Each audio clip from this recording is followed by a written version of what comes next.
Good evening, Mr. Matekane. Thank you very much for your time. Let's just first chat about what happened today at schools across the country, and if you've got any feedback from the various SGBs that you represent. How, by and large, did today go with teachers coming back to get ready for next week's opening? Thank you very much once again. It is a very difficult day in the sense that now pronouncement had been made that all the teachers must go back to the school on the 25th, which is today. And our members on the ground then told us that there were no teachers at school, nobody really at school. And that is the report that we have all over the country, that there were no teachers at school. And however, as you know that we are concerned as National Association of School Governing Bodies, both for the safety of the teachers, the safety of our children as well.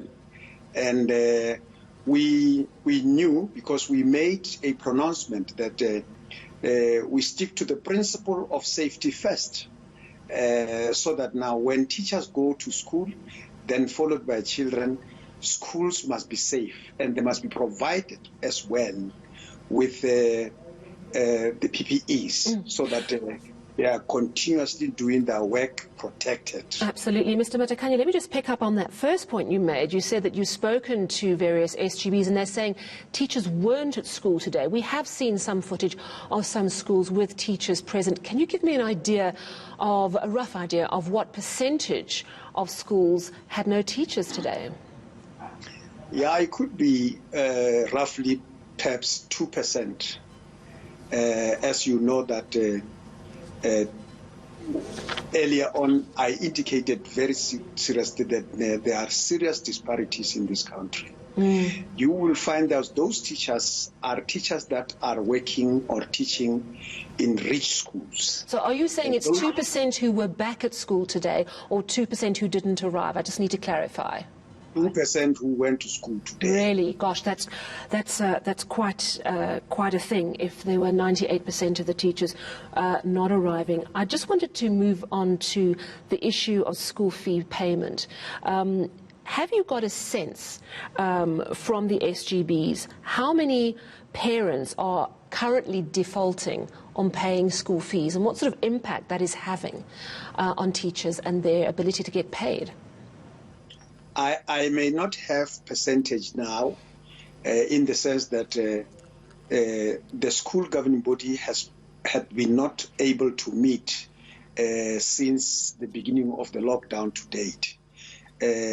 So we know that it's a terrible time. A lot of parents lost their employment. A lot of parents do not have money, did not have money. And that is the problem that we are facing. We tried our level best, if you remember, that we encouraged parents, those who are able to pay, to say, please, we know the difficulty in which you are, however, we request you to pay. Now, another thing is that we talked to the Department of Education as well, and they promised to assist those schools that are unable to pay the teachers, because we can't lose teachers at this stage. It is a very critical stage. If we lose them now, two things.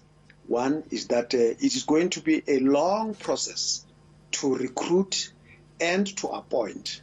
And and if that process is to be completed after 2-3 months, what will have happened to our children? Okay. So we want really to request parents who are able to pay. Mr. Matekane, I just have to ask you one thing, because I just need to understand.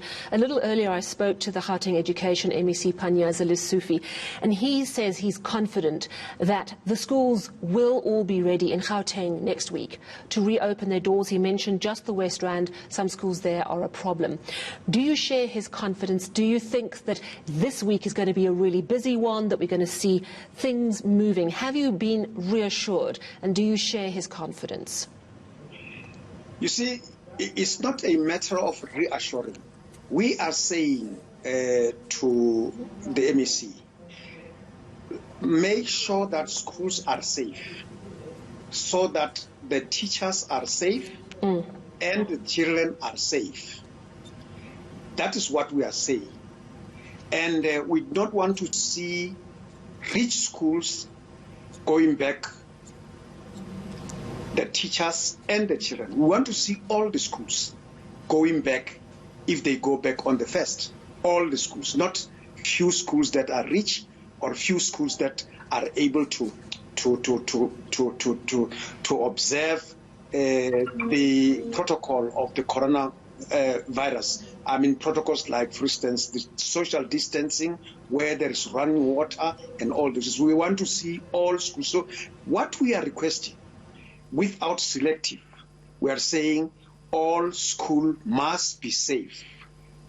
All teachers and children must be provided. Look, I don't think anyone disagrees with you. I think that that's exactly what the education departments want. I think what I'm asking, though, is whether you share their confidence that even the poorest school will be catered for. Really, I'm afraid to say I'm confident, because once I'm saying I'm confident, then if things do not happen as they have been promised next week, the first, then I would be found really wanting at that stage. So I'm saying, without really specifically saying confident, but I'm saying all schools must be safe so that our children go back safely, and teachers. Absolutely, absolutely. Thank you very much.